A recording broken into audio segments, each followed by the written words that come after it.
Welcome to another edition of the Sweatpant Report. It is Thursday. We're kind of up against it here. The NCAA tournament starts here in just a little while. Big games tonight. Great night of basketball. Miami of Florida.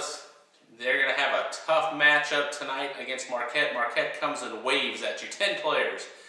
They try to get after you, try to wear you out. Miami without their starting center tonight.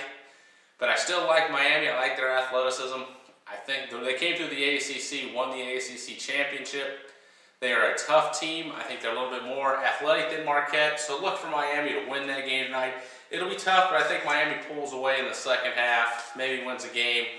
Maybe wins a game by double digits after free throws. But it's going to be a very interesting game. Indiana, Syracuse. Great matchup. Can Indiana get through that 2-3 zone? I believe they can. Syracuse is long. They got long arms. Those guys got reach. They're tall. But I think Indiana is the best team in the tournament. They play together as a team. Tom Crean will have them ready. But the question is, if it gets down into crunch time, the last 4 or 5 minutes, and it's a close game, do you like Tom Crean or do you like Jim Boeheim? I kind of have to go with Boeheim due to the experience. But I got to like Indiana just for the simple fact is they have better players. And a lot of times in the end, when you have better players and they play together as a team, they're going to win. You can only coach so much. Then you've got Michigan State and Duke, which they don't play till tomorrow, but what an interesting game that is. Big Ten, ACC, Duke. I don't like Duke, but I'm not a Duke hater either. I'm more of a Michigan State guy. I love the way they play. I love how physical they are. I love that Tom Izzo always has that team ready to play in March. Great matchup. Can Duke get it going with Ryan Kelly and Plumlee, Curry? Can they get it going? It should be an interesting game, but I like Duke, even though Michigan State's going to pound them, going to grind them, going to slow that game down. But if Appley can get going, he's been struggling a little bit. He struggled in the Big Ten tournament. He's had a few injuries. He's been nicked up a little bit. If Appley can get it going, that turns a tide. But if Appley struggles like he's been in a little bit lately, look for Duke to win that game. And maybe they're not going to win it easily, but maybe pulling away in the end, especially if Appling isn't hitting shots. But it's going to be physical. It's going to be another grinder. Can Duke stand another grinder after playing Creighton last week? You got Florida Gulf Coast and Florida. What a great matchup. Florida Gulf Coast up and down, free flow, just happy. You know, they're the team that they just want to go, go, go. They're the underdog. Florida, though, they got a week to prepare. Billy Donovan, very good if you give him time to prepare. I like Florida. Florida will pull away in the second half. I'd love to see Gulf Coast pull this off, keep the Cinderella going. I just don't see it happening. Florida's a better team. At one point this year, they were the best team in the nation.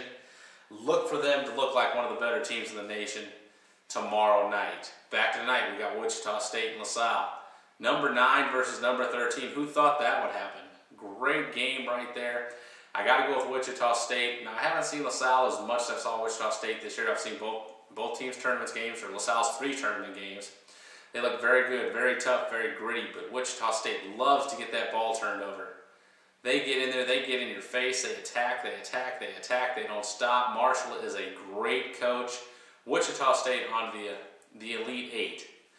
Louisville, can they keep it going? I think tonight, they keep it going. Louisville is a great team. I don't foresee them getting stopped or stalled out in this game. Louisville they're just that much better right now. I say Louisville heads all the way to the Final Four. So we've got the matchups, we've got the games. Enjoy tonight and tomorrow. I'm not going to be back till Saturday, and then I'll discuss the games a little more then.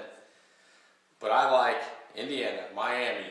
And I forgot to mention Ohio State. Ohio State, Arizona is a very intriguing matchup. You got the high-flying Arizona against the Big Ten. You're going to grind it, beat on your physical Ohio State. Go with Ohio State. Ohio State has shown throughout this year how tough they are. They will beat Arizona. It's going to be a tough game. It's going to be a fun game to watch. Enjoy that game this evening.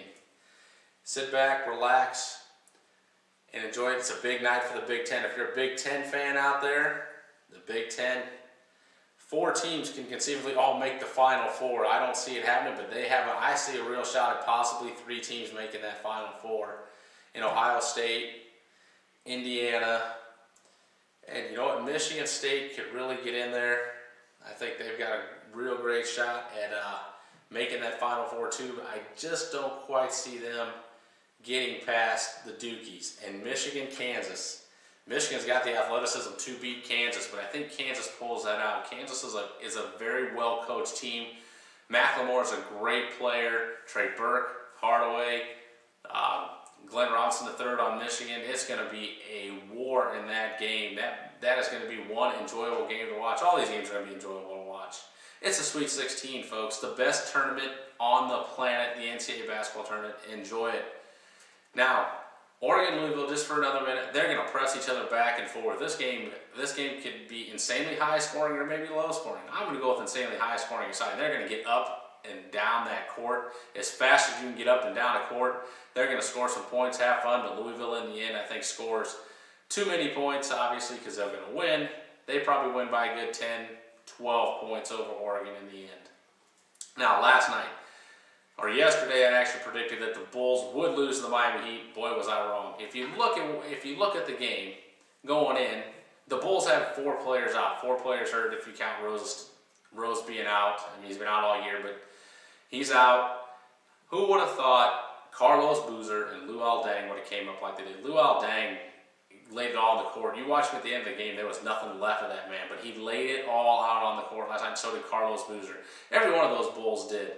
Great game by the Bulls. They played their hearts out. The Heat played as hard as they could. It was bound to end at some point. I really thought it would end in San Antonio Sunday.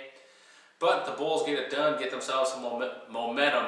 But Thibodeau, you've got to spread the minutes out somewhere. You've got to find a bench. I know guys were hurt, but you have to find a bench. You're not going to go anywhere in the playoffs. These guys are going to get run down and maybe run out of that first round if you cannot find some people to come off the bench and trust some people to come off the bench to play.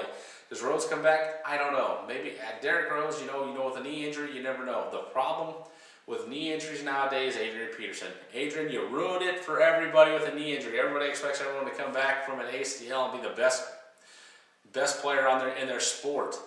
Adrian Peterson, you're a freak of nature. People do not judge Derrick Rose by that. And coming back from a knee injury, it's psychologically hard. I can tell you, it's a lot of pressure on you. You have to think a lot. You know, you have to be able to just react in the NBA. And if you're thinking about that knee, you're not going to be effective. So does Derrick Rose come back this year or not? I don't know. If you don't think you can win a championship, Derrick Rose, don't come back. Don't risk that knee and come back and get it hurt again and then be messed up for next year.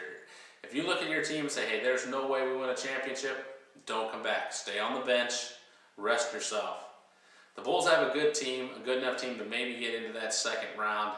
Just depends on matchups. They don't match up very well with Indiana, but they match up great with the Knicks. So who knows? Obviously, they match up decently with the Heat, but in a 7-game series, the Heat are just too good. The only team I think that can challenge the Heat in the East is possibly Indiana because they play such physical basketball. But still, in the end, I think the Heat are better. Enjoy the great sports weekend. You got lots of games tonight, lots of games tomorrow. If you're a wrestling fan, you got TNA tonight, live TNA show from Jonesboro, Arkansas. Watch it, enjoy it. We'll see how they advance some of the stories that they have going on. We'll see where Aces and Eights goes. Should be an interesting night on TNA. We'll see if they get over their 8-minute commercial breaks, it seems like, and the incessant talking that they don't need to have every single segment. Get in, wrestle, so people can enjoy it. Because tonight, if you're talking incessantly and you're having these long 6 to 8-minute commercials, it seems like you have, people are going to flip the channels like me, and I'm just going to sit there and watch basketball. So TNA, do something tonight to spark the interest to keep the channel on Spike TV. Folks, enjoy the weekend. We'll see you Saturday. Thanks for watching the Sweatpants Report.